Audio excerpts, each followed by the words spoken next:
আজকে যে ভারতে আমি গত 3 দিন আগে যত খবর দিচ্ছি ভারতের তত খবরে অধিকাংশ খবরে মুসলমানরা খালি আপনার এটা বলতেছে, বদনাম করতেছে, মুসলমানরা জঙ্গি, মুসলমানরা মৌলবাদী, এই দেশে মৌলবাদী কাজ করতেছে।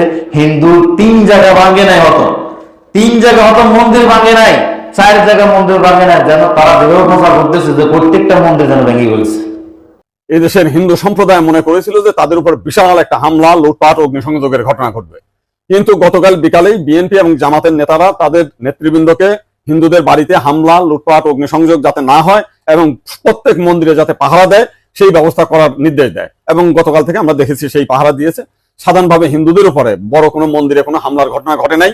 কিছু আওয়ামী লীগের হিন্দু নেতা আছে যারা বিভিন্ন সময় লম্পঝম্প করেছিল, তাদের বাড়িতে, শুধু হিন্দু বাড়ি না, মুসলিম আওয়ামী লীগ নেতাদের বাড়িতে হামলা হয়েছে, লুটপাট হয়েছে এবং সামান্য কিছু সুযোগ সন্ধানী এলাকা ভিত্তিক তারা কিছু সামান্য মন্দিরে হামলা করেছে, সেটা ব্যাপক বিষয় না। কিন্তু আমরা দেখলাম যে ভারতের রিপাবলিক এইটাকে নিয়ে ব্যাপকভাবে তাদের আদর্শ, তাদের টেলিভিশন স্যাটেলাইট গুলো আমাদের উপর আমরা লালন পালন করতেছি।